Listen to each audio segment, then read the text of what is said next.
Assalamualaikum warahmatullahi wabarakatuh. Salam sehat, salam bahagia. Perkenalkan, nama saya Acep Saiful Malik. Saya adalah calon guru penggerak dari SMKN Peternakan Lembang, Provinsi Jawa Barat. Bapak Ibu guru hebat, pada kesempatan kali ini saya akan memaparkan hasil tugas modul 1.1, yaitu demonstrasi kontekstual pemikiran Ki Hajar Dewantara. Ki Hajar Dewantara lahir di Yogyakarta pada tanggal 2 Mei tahun 1889. Beliau adalah seorang pelopor pendidikan bagi kaum pribumi sejak zaman kolonial. Beliau juga sebagai politisi dan juga pergerak kemerdekaan. Kiprahnya di bidang pendidikan, beliau adalah sebagai pendiri Taman Siswa di Yogyakarta dalam memajukan anak bangsa. Ki Hajar Dewantara adalah Menteri Pendidikan pertama di Indonesia. Karenanya beliau sebagai pelopor pendidikan membuat hari kelahirannya dijadikan Hari Pendidikan Nasional.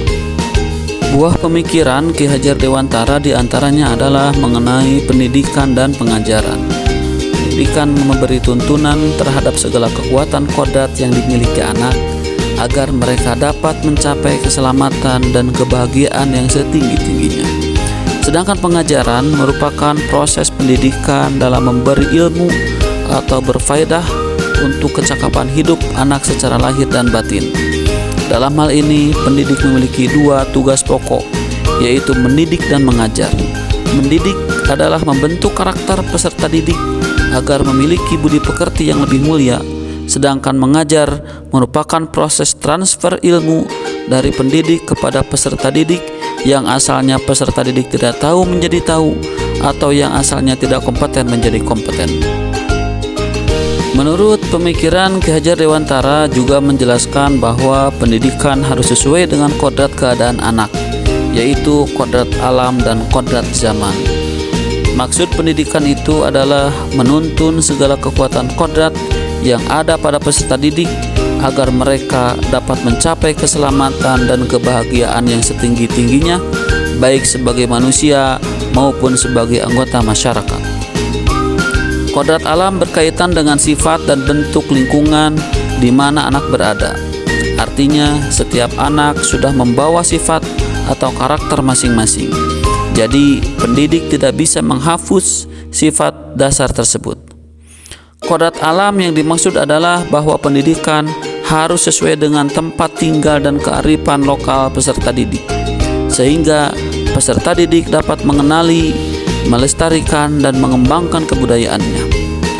Kodrat zaman bisa diartikan bahwa kita sebagai pendidik harus membekali keterampilan kepada peserta didik sesuai dengan zamannya, agar mereka bisa berinovasi, berkarya, dan menyesuaikan diri.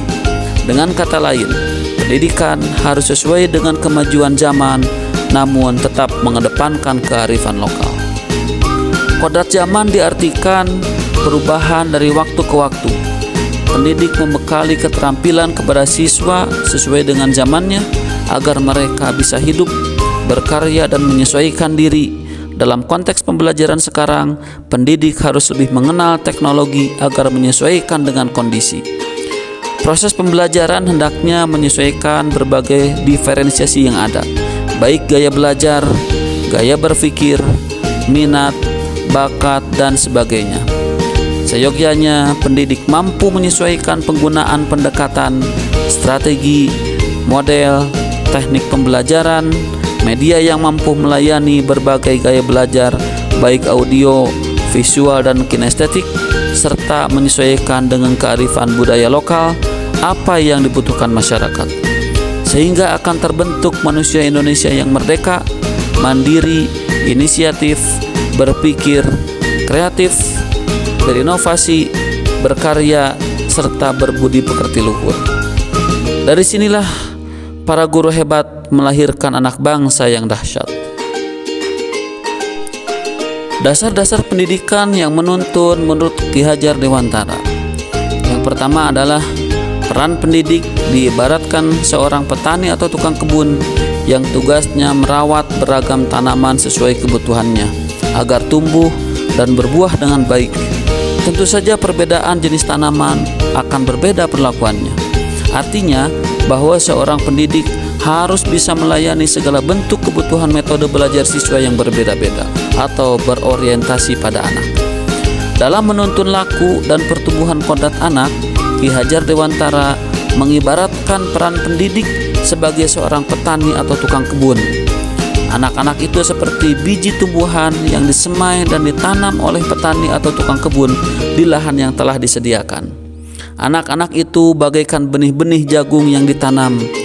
Bila jagung ditempatkan di tanah yang subur dengan mendapatkan sinar matahari dan pengairan yang baik, maka meskipun biji jagung adalah bibit jagung yang kurang baik, dapat tumbuh dengan baik karena perhatian dan perawatan dari petani.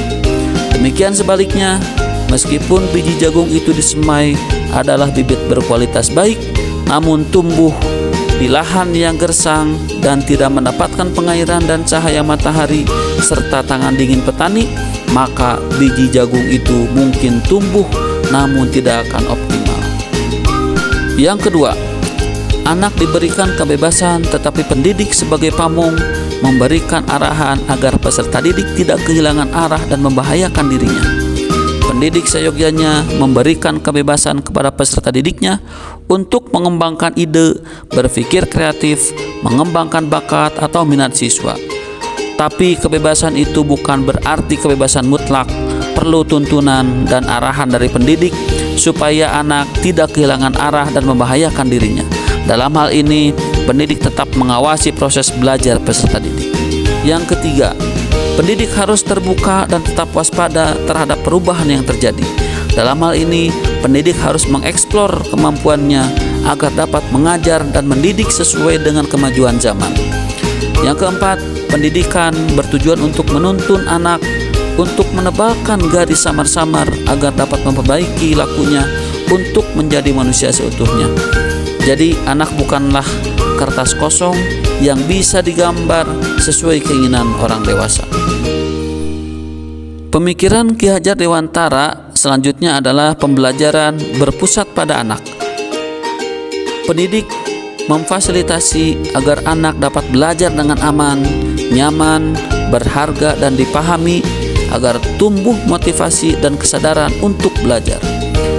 Pendidik dapat menerapkan metode belajar sesuai dengan karakteristik murid, yaitu dengan pembelajaran berdiferensiasi, yang mana pembelajaran berpusat pada karakteristik, minat, bakat, serta kemampuan peserta didik yang tentunya berbeda-beda.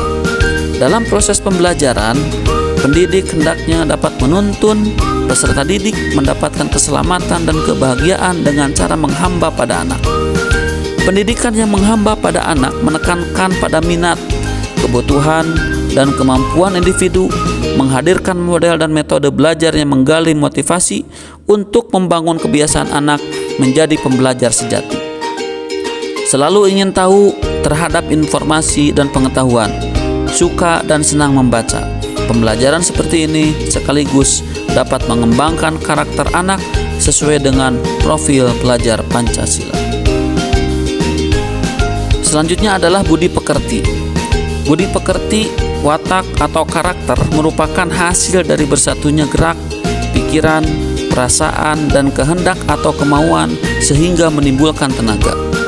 Budi berarti pikiran, perasaan, kemauan, sedangkan pekerti artinya tenaga. Jadi, budi pekerti merupakan sifat jiwa manusia mulai angan-angan hingga menjelma sebagai tenaga. Menanamkan karakter dan budi pekerti pada anak, pendidik berperilaku dengan sopan santun dan bertata krama dengan baik, karena peserta didik akan meniru kita sebagai pendidik. Kemudian selanjutnya adalah mengenai trilogi pendidikan menurut Ki Hajar Dewantara. Trilogi pendidikan menurut Ki Hajar Dewantara adalah yang pertama, Ingarso Sungkulodo. Seorang pendidik hendaknya bisa memberikan teladan yang baik, karena pendidik atau guru itu artinya digugu dan ditiru oleh peserta didik. Kemudian yang kedua, Ingmadyo Mangunkarso. Seorang pendidik harus selalu berada di tengah-tengah untuk memberikan motivasi kepada peserta didik. Kemudian yang ketiga, Tutwuri Handayani. Seorang pendidik hendaknya harus bisa memberikan dorongan dan arahan kepada peserta didik. Demikian yang dapat saya sampaikan. Salam sehat dan bahagia.